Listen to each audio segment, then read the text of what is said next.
नमस्कार, मैं बिंदु भूषण दुबे सृष्टि रक्षा चैनल में आज आपका स्वागत करता हूं। आज का विषय है मोबाइल से दुनिया संकट में। जी हां, 20वीं सदी समापन की ओर थी, 21वीं सदी शुरू होने का था। भारत के इतिहास में एक नया अध्याय जुड़ा। 1999 साल एक नारा ने पूरी दुनिया को आकर्षित किया। नारा था कर लो दुनिया मुट्ठी में। यह नारा भारत के प्रसिद्ध उद्योगपति विश्वविख्यात श्री धीरू भाई अंबानी ने अपने मोबाइल को लॉन्च करते हुए कहा था। भारत का युवा आकर्षित हुआ। आखिर ऐसी कौन सी यंत्र है जिससे पूरी दुनिया को हम मुट्ठी में कर सकते हैं। हर व्यक्ति ने ये इच्छा और आकांक्षा व्यक्त की कि हमारे हाथ में भी मोबाइल होनी चाहिए, पूरी दुनिया हमारी मुट्ठी में होनी चाहिए। मुझे याद है वो समय जब प्रत्येक व्यक्ति लंबी कतार लेकर 35 से 40 हज़ार रुपये में एक मोबाइल खरीदता था। 18 रुपये आउटगोइंग कॉल और 18 रुपये इनकमिंग कॉल थी। एक एक दिन में व्यक्ति का हज़ार रुपया बिल आता था। ऐसा आकर्षण 20वीं सदी के समापन में भारत में प्रारंभ हुआ। भारत के सभी शहरों में, सभी बड़े शहरों में रिलायंस और सरकारी कंपनी BSNL के द्वारा डॉल्फिन की शुरुआत हुई। हर व्यक्ति ने लंबी कतार लेकर मोबाइल का मालिक बनने का सपना देखा और धीरे धीरे पूरा भारत सहित पूरी दुनिया मोबाइल के आगोश में चली गई। यह नारा सार्थक हुआ, कर लो दुनिया मुट्ठी में। अपनी उंगली की अंतिम बटन दबाते के साथ ही पूरी दुनिया में बैठा कोई भी व्यक्ति का मोबाइल बज उठता था। सचमुच में पूरी दुनिया मुट्ठी में हो गई। लेकिन काल ने, समय ने अपनी करवट बदली। 2 दशक बीत गए। 21-22 बरस से भारत सहित पूरी दुनिया में मोबाइल चरम पर प्रयोग हो रहा है और सबके हाथ में दुनिया तो है, परंतु अब यह एहसास होने लगा कि पूरी दुनिया के हाथ में मोबाइल थी, पूरी दुनिया आदमी के मुट्ठी में थी, परंतु यह वाकया अब पलट गया और पलटने के साथ ही पूरी दुनिया मोबाइल की मुट्ठी में, मोबाइल के आगोश में चली गई। लोग मोबाइल के बिना अपने जीवन को असहज महसूस करने लगे। आज की युवा पीढ़ी सोते, जागते, उठते, बैठते आधी रात को उनके ज़िंदगी का हमसफ़र मोबाइल बन गया। सबसे दुखद पहलू ये है कि मोबाइल ने एक सामाजिक गठबंधन को, एक सामाजिक परिवेश को बर्बाद कर दिया, तहस नहस कर दिया। भारत के इतिहास को जब हम देखते हैं तो शाम को 4-6 दोस्तों का मिलना, आपस में चाय पीना, लोगों को तरह तरह के बातों का आदान प्रदान करना, सब कुछ भारत में समाप्त हो गया। एक प्रसिद्ध गाना था, डाकिया डाक लाया, डाकिया डाक लाया, जिसके घर के बाहर डाक घर से प्यून आकर घंटी बजाता था। घर के लोग दौड़कर निकलते थे। प्यून एक चिट्ठी देता था। जो पढ़े लिखे लोग थे चिट्ठी को स्वयं पढ़ते थे और गांव के लोग डाकिया को इज्जत से बिठाते थे, उसे अपने घर में चाय नाश्ता देते थे और कहते थे, भैया चिट्ठी पढ़कर सुनाना कि किसका खत है। वह बताता था, बॉर्डर से आपके बेटे सैनिक का खत है, वह अच्छा है, भारत देश की सेवा कर रहा है। वह एक प्रेम, वह एक आकर्षण, सब कुछ मोबाइल के आने से ख़त्म हो गया। अब मोबाइल के जो दुष्परिणाम हैं वह हमें जीने को, हमारे ज़िंदगी को बिल्कुल नर्क बना डाला है। आज की युवा पीढ़ी गुमराह हो गई है, मानसिक अवसाद की शिकार है। सबसे पहले व्यवहारिक पक्ष को यदि हम देखें तो मोबाइल को ज्यों ही हम सामने ऐसे सर झुकाकर देखते हैं तो पहला असर हमारी आँखों पे पड़ता है। उससे निकलने वाला रेडिएशन हमारी आँखों की रोशनी को मारता है। आँखों के सहारे वह मस्तिष्क पे जाता है, हमारी याददाश्त को कमज़ोर करता है। तीसरी बात, मोबाइल को हम कनपट्टी में लगाकर इस तरह से दिन भर में बात करते हैं। बहुत सरल सी बात है, मैं आपको बताना चाहता हूँ। आप हमारी बहन, माताएं, भाई, छोटे भाई, बड़े भाई जो भी हैं, आप दिन भर में यदि 5 मिनट एक व्यक्ति से बात करते हैं और 24 घंटे में यदि 10 कॉल आप रिसीव करते हैं या 10 टेलीफोन आप करते हैं, यदि दिन भर में 50 से 60 मिनट 24 घंटे में 1 घंटा आप मोबाइल अपने कनपट्टी पे लगाते हैं, तो सबसे पहले आप 1 घंटे के हिसाब से महीने में 30 घंटा आपका मोबाइल आपकी कनपट्टी और मस्तिष्क को संपर्क करता है, टच करता है। मैं आपको बता दूं, आपके शरीर का संपूर्ण भाग, उसमें से ये कनपट्टी और ये मस्तिष्क का भाग सर्वाधिक नाजुक भाग है। उससे भी नाजुक भाग आपकी ये आँखें हैं, उसकी अनमोल ज्योति है। उससे भी अनमोल और महत्वपूर्ण भाग आपका मस्तिष्क है, आपकी स्मरण क्षमता है। ये सब कुछ मोबाइल इसका सबसे बड़ा शत्रु है। आपके कनपट्टी में मोबाइल आता है और जब स्मार्टफोन को देखकर आप सोशल मीडिया का काम करते हैं, फेसबुक, इंस्टाग्राम चलाते हैं, व्हाट्सएप चलाते हैं, तो उसका रेडिएशन आपकी आँखों को मारता है और आपके नाकों के माध्यम से रेडिएशन आपके हृदय के अंदर प्रवेश करता है। आपके ऊपरी सतह को बर्बाद कर रहा है ये मोबाइल। महीने में 30 घंटा, रोज़ 1 घंटा यदि आपने 10 कॉल रिसीव किए रोज़ 1 घंटे के प्रयोग से, और जो कॉल ड्यूरेशन मैं चेक करता हूँ आपके सामने, इस प्रोग्राम को लाने के पहले मैंने कॉल डिटेल्स की जिज्ञासा जाननी चाहिए। आज भारत का प्रत्येक युवक 24 घंटे में कम से कम 5 से 6 घंटे मोबाइल पे बिताता है। कई युवक 10-10 घंटे मोबाइल पे बिताते हैं, कई लोग सारी रात मोबाइल पे बिताते हैं। परंतु सिर्फ 1 घंटे मोबाइल में बिताने से 30 घंटे महीने में, 360 घंटे 1 साल में, जानते हैं क्या परिणाम निकलता है? 1 साल में 360 घंटे मोबाइल के प्रयोग से, 300 से 400 घंटे मोबाइल के प्रयोग से आपको क्या लाभ मिलता है ये आप जाने, लेकिन मैं उसकी हानि बताने जा रहा हूँ।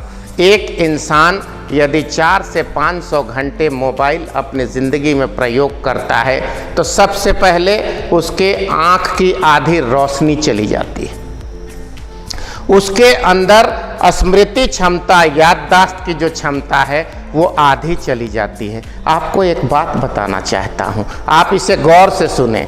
आपके ज़िंदगी में रोज़ाना ऐसी चीज़ें आती होगी, आप कहते होंगे, अरे मैं आपको कुछ कहना चाहता था परंतु भूल गया, अरे मुझे कुछ करना था परंतु मैं भूल गया। जानते हैं, ये सब सिर्फ आपके मोबाइल के परिणाम स्वरूप होता है।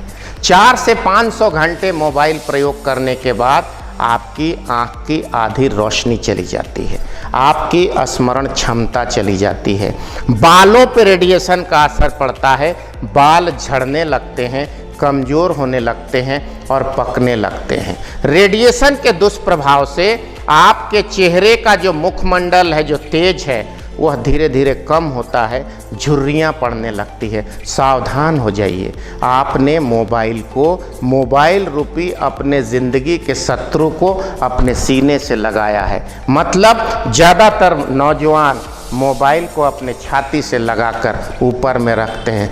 खबरदार, अभी निकालिए छाती से। यदि आपके छाती में मोबाइल है तो मैं बताना चाहता हूँ 90% लोगों का, 90% लोगों की जेबें बाईं तरफ रहती है और जहाँ मोबाइल रहता है उसके पीछे आपका हार्ट होता है। आपका ब्लड प्रेशर बढ़ाने का काम मोबाइल करता है, आपका पल्स को, आपके धड़कन को तेज करने का काम मोबाइल करता है। आपको अचानक चिड़चिड़ापन आना, आँखों में आंसू आना, आप कहते हैं किचकिचाहट हो रही है, झुंझलाहट हो रही है, गुस्सा आ रहा है, ये सब कुछ मोबाइल की वजह से होता है।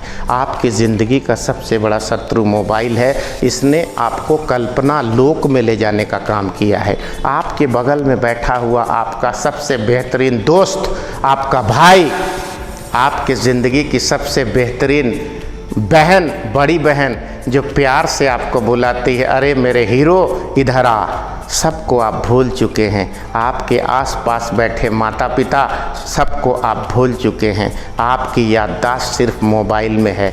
आपने अपने ज़िंदगी को मोबाइल के गर्त में इस कदर ले जाकर बिठा दिया है कि नकली फ़ोटो डाला हुआ कोई शख्स, चाहे वो लड़का हो या लड़की हो, आपको आकर्षित कर रहा है कल्पना के आधार पर। हकीकत कुछ और है। मैं तो कहता हूँ ये फेसबुक फेक बुक है।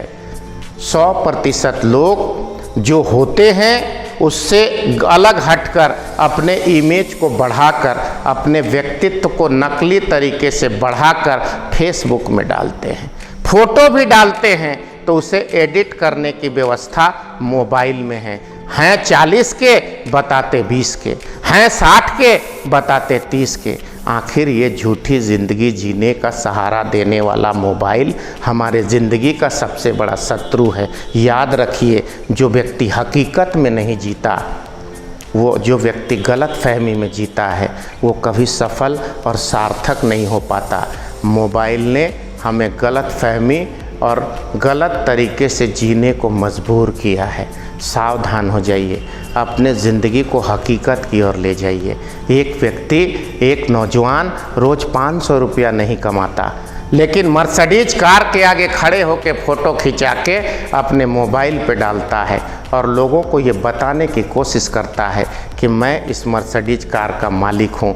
लोग आकर्षित होते हैं, फेसबुक और सोशल मीडिया के माध्यम से उससे संपर्क करते हैं, पर हकीकत कुछ और होता है। इसलिए निजी ज़िंदगी को बर्बाद करने वाले मोबाइल से सावधान हो जाइए।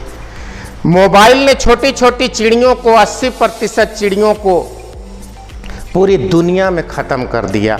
मोबाइल की नेटवर्किंग, ये इंटरनेट का जो रेडिएशन है, हवाई जहाज़ उड़ता है उसमें भी रेडिएशन है, मोबाइल का रेडिएशन है। मोबाइल की रेडिएशन धरती और सैटेलाइट के बीच में तार बुना है। छोटी छोटी पक्षी जब गुजरती है तो मोबाइल का रेडिएशन उनके हार्ट को, उनके हृदय गति को बाधा पहुंचाता है, उनके प्रजनन क्षमता को कम करता है। वो अंडा कम देती हैं। छोटी छोटी पक्षियाँ अगर अंडा देती भी हैं तो उसे सेव कर बच्चा नहीं निकाल पाती हैं। पक्षियों की तादाद 80% मोबाइल ने बर्बाद कर दी। छोटी चिड़ैयाँ भारत में सहित पूरी दुनिया में फैला करती थी, मोबाइल की वजह से ख़त्म हो गई। आपको बताना ज़रूरी है कि छोटी चिड़ैयाँ का हमारी ज़िंदगी को बचाने के लिए बहुत बड़ी भूमिका है। कोरोना जैसे छोटे छोटे वायरस, लाखों की संख्या में वायरस धरती दुनिया में उड़ते हैं, उसे ये छोटी चिड़ैयाँ खाती है और हमारी जीवन की रक्षा करती है। उसे हमने मोबाइल के माध्यम से मारा है। और जब हम माथा को झुका के ऊर्ध्व आकार में मोबाइल को देखते हैं तो नकारात्मक भाव माथा झुकाने से पैदा होता है, नेगेटिविटी पैदा होती है, फ्रस्ट्रेशन पैदा होता है। दुनिया में 30% लोग मोबाइल की वजह से डिप्रेस्ड हैं और आने वाले 2030 तक जिस प्रकार से मोबाइल का प्रयोग चल रहा है, दुनिया के आधे लोग पागल हो जाएंगे। डॉक्टरों के यहाँ जो लंबी कतार है, डॉक्टर पूछता है क्या शराब पीते हो, हम कहते हैं नहीं पीते हैं।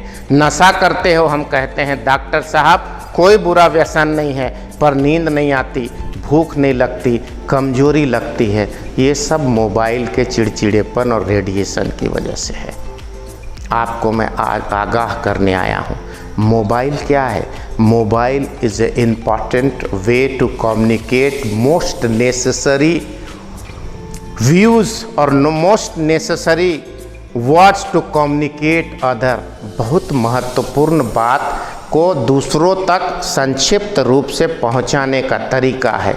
लोग घंटों मोबाइल में बात करके अपने ऊर्जा को ख़त्म करते हैं, अपनी क्षमता को ख़त्म करते हैं। सावधान हो जाइए, आपकी ज़िंदगी का सबसे बड़ा शत्रु मोबाइल जिसका नारा प्रारंभ में मिला था, कर लो दुनिया मुट्ठी में। अब मोबाइल ने दुनिया को मुट्ठी में कर रखा है। इसमें तड़प तड़प कर लोग मर रहे हैं, परेशान हो रहे हैं, पागल हो रहे हैं। जितने बेरोजगार और बेकार लोग हैं, जिन्हें आत्ममंथन करना चाहिए था, संघर्ष करना चाहिए था, अपने विकास के लिए जुझारूपन दिखाकर कुछ कर गुजरना चाहिए था, सब के सब 2-4-5 हज़ार का एक मोबाइल लिए अपनी ज़िंदगी को ख़त्म कर रहे हैं। देश के लिए और दुनिया के लिए सबसे दुखद पहलू ये है, दुनिया का नौजवान ने अपने आप को इस छोटे से यंत्र को सौंप दिया है और अपनी ज़िंदगी को बर्बाद कर दिया है। मैं आप सबसे सृष्टि रक्षा चैनल के माध्यम से, क्योंकि हमारा उद्देश्य है जीव जगत, जल, जमीन और जंगल की रक्षा करना, हम आपकी रक्षा करना चाहते हैं। हम आपके जीवन को खुशहाल बनाना चाहते हैं। मोबाइल का प्रयोग कम से कम करें। अपने देश के विकास के लिए, समाज के विकास के लिए, सृष्टि के विकास के लिए और खुद के विकास के लिए आत्ममंथन करिए, आत्मचिंतन करिए, ईश्वर का ध्यान करिए। ध्यानस्थ अवस्था में अपने आत्मा से वार्तालाप करिए कि हमें क्या करना है। ये मूर्ख बनाने वाला मोबाइल आपको तबाह कर रहा है। मैं आप सबसे आज यही विनती करता हूँ कि सृष्टि की रक्षा के लिए, जीव जगत की रक्षा के लिए, अपनी रक्षा के लिए, समाज की रक्षा के लिए जितना ज़रूरी हो उतना ही इस शत्रु मोबाइल से दोस्ती करिए। इसने आपको बर्बाद किया है, आने वाली पीढ़ी को बर्बाद कर रही है। डॉक्टरों की यहाँ जो लंबी कतारें हैं वो मोबाइल की वजह से आधे लोग हैं। आधे जो बीमार हैं, 10 में से 5 लोग के बीमारी का कारण सिर्फ और सिर्फ मोबाइल हैं। आज का युवा गुमराह हो गया है, वो अपने आप को हीरो समझता है, मोबाइल में फ़ोटो एडिट करके अपने आप को शहंशाह समझता है, जबकि हकीकत ये है कि उसमें 500 रुपया कमाने की एक मजदूरी की योग्यता नहीं है। उसे जूझना होगा, आत्ममंथन करना होगा। आप विकास की ओर बढ़ें और इस शत्रु से परहेज करें। जितना आवश्यक हो उतना ही मोबाइल का प्रयोग करें। आज के लिए सिर्फ बस इतना ही। सृष्टि रक्षा चैनल को ज़्यादा से ज़्यादा सब्सक्राइब करें, अपना आशीर्वाद दें और हमें और काम करने का, आपके विकास में लगने का प्रेरणा प्रदान करें। बिंदु भूषण दुबे को इजाज़त दीजिए। नमस्कार। बिंदु भूषण दुबे फिर एक नई विषय के साथ आपके सामने उपस्थित होगा। वंदे मातरम।